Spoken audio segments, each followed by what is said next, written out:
The first surgery I watched, I had seen so many strange things. There was one machine that had me very curious.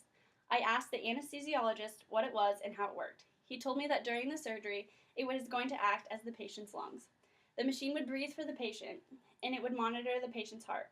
Although this was not the exact machine created by John Haysham Gibbon Jr., it was pretty close.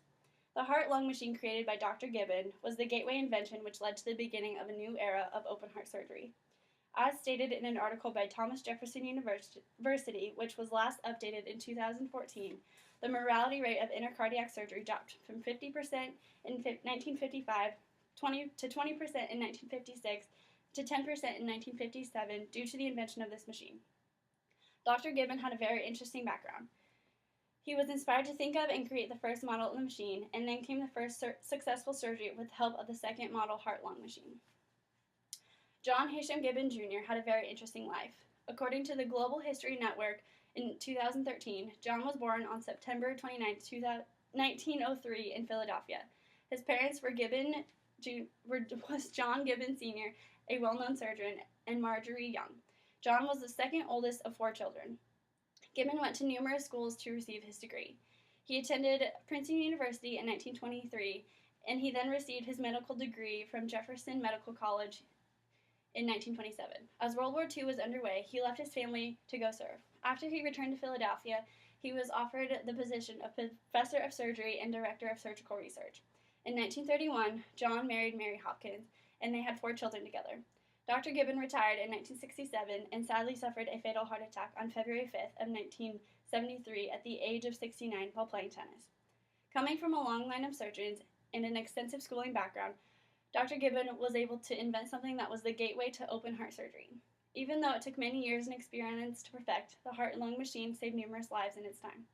John's first job after graduating from Jefferson Medical College, it was quite the opportunity. In 1930, he found himself working with Dr. Edwin Churchill. They were performing an emergency embolectomy, which is the removal of blood clots from the heart. This was an extremely risky surgery at this time because no one in the United States had survived yet.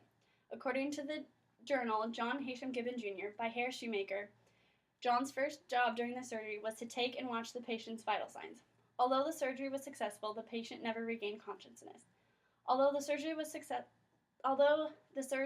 when John first thought of the heart-lung machine. After a few years, the first Model 1, was invented.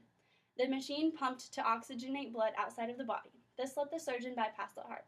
The International Business Machine Corporation, also known as IBM, wanted in on the new invention. Together, they developed a larger device known as IBM Model 1. The one downfall about this machine was that it could not perform on human patients. The decision was made to take apart Model 1 and start working on Model 2. The newest machine proved to have potential for human patients. Model 2 was ready for its first test in February of 1952, and it was fully functional. According to the History of Cardiology by Carolina Zabera, the first patient was a 15-month-old baby that died during the operation. An autopsy later showed that there was a much larger defect in the heart than suspected. The second patient was the first successful open heart patient in history. At Jefferson Medical College on May 6 of 1953, Dr. John Haysham Gibbon Jr. and his staff closed a very serious septal defect between the upper chambers of the heart. This was the first successful intracardiac surgery of its kind performed on a human patient. The patient was 18-year-old Cecilia Bevlicek. During the surgery, Dr. Gibbon and his team had the help of the most recently designed heart-lung machine, Model 2. The young patient was hooked up to the device for 45 minutes, and for 26 of those minutes, she completely depended on the machine's artificial cardiac and respiratory functions. The successful surgery had ended 23 years of designs and experiments. It was also a new chapter in the history of medicine.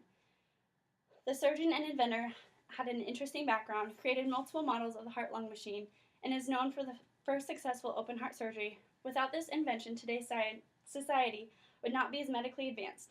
The medical field will never stop changing, and doctors strive every day to save the lives of their patients. Dr. Gibbon demonstrated this by his dedication to medicine without his lifetime, and he will forever be known as one of the greatest surgeons in history.